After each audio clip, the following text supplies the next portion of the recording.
Oggi siamo qui con un altro microfono a condensatore con diaframma piccolo che tu non vedi perché è appena fuori l'inquadratura, ovvero il T-Bone SC140. Questo microfono va bene per video su YouTube, podcast e altro? Scopriamolo insieme. Da un po' di tempo a questa parte, lo sai, la mia categoria preferita di microfoni, oltre a quelli dinamici, sono quelli a condensatore ma col diaframma piccolo. E oggi siamo qui col T-Bone SC140, che è un microfono appunto, uno small condenser microphone dei T-Pencil, che è appena fuori l'inquadratura e che stiamo utilizzando appunto per testarlo.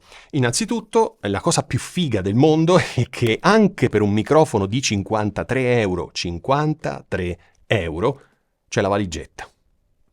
Che figata, io li amo i ragazzi della T-Bone. Cioè, come si fa a non amarli se ti danno la valigetta per un microfono di 53 euro? Ora, perché? Perché la valigetta è così importante? È così importante perché preserva il microfono dalla polvere, dall'umidità e quant'altro, quindi aumenta la vita del microfono. Benissimo, che cosa c'è nella valigetta? Hai già visto il video di unboxing? Se così non fosse, vallo a vedere. La cosa interessante è che esce una spugna che io non sto utilizzando. Perché non la sto utilizzando? Perché avendo il microfono fuori dall'inquadratura, comunque a una mano aperta di distanza dalla mia bocca, non c'è assolutamente bisogno della spugna. Se per caso tu lo usassi molto più vicino, allora probabilmente sarebbe utile usare una spugna. E poi c'è il ragno che è un misto di plastica e metallo, che però fa assolutamente il suo gioco perché, vedi, è abbastanza utile allo scopo. Benissimo. Allora, questo microfono, a differenza di altri microfoni a condensatore con diaframma piccolo, ha un pro e un contro. Il contro è che non ha la capsula intercambiabile. Non so se hai visto il Behringer B5, l'Octava MK01201, hanno capsule intercambiabili. Ti dico la verità, io non le uso. È un contro ma relativo, perché sia sul Behringer B5 uso la capsula cardioide, sull'Octava MK1201 uso la capsula ipercardioide o supercardioide, insomma quella che c'è. L'altra è quella omnidirezionale, ma non la uso. Quindi è un contro ma molto relativo. Questo c'ha solo la capsula cardioide.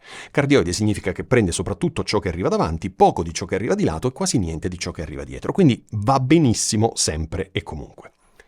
Come pro, invece, sul suo corpo ha due switch molto interessanti, perché uno è un attenuatore a meno 10 e a meno 20 dB. Quindi di solito gli attenuatori sono a meno 10 dB.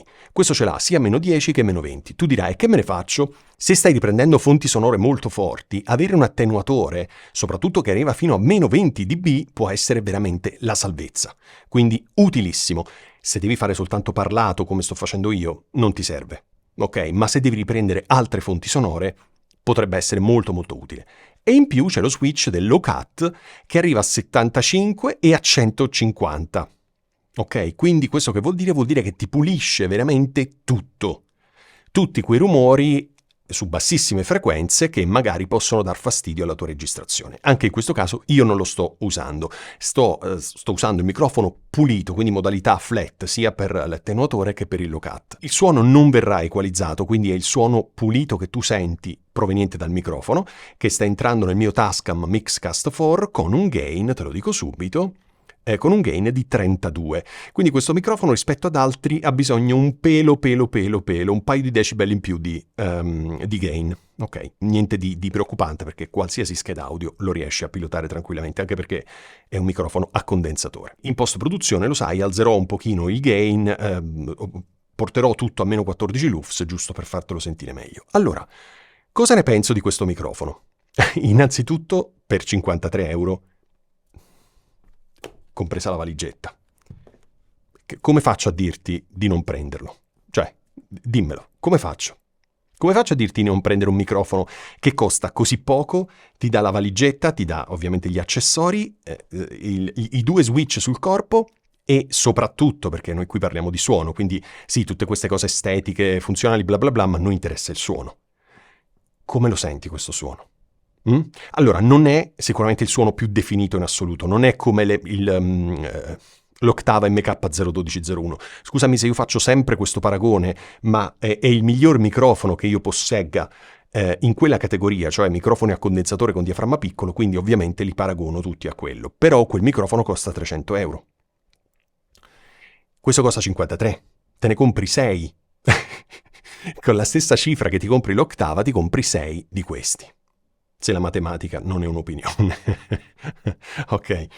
Quindi ci sta che non è definito come quello, ma è un microfono, come senti, abbastanza scuro.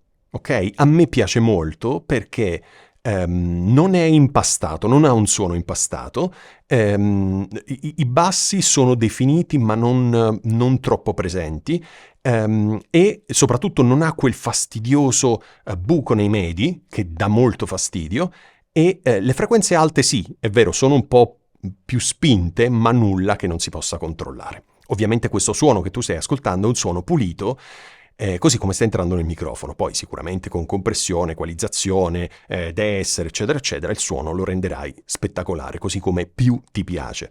Perché molto spesso il suono è una questione anche di gusto, di orecchio, no? A te piace più in un modo, a me piace più in un altro. E soprattutto i microfoni devono calzar bene sulle voci. Non tutti i microfoni sono adatti per tutte le voci.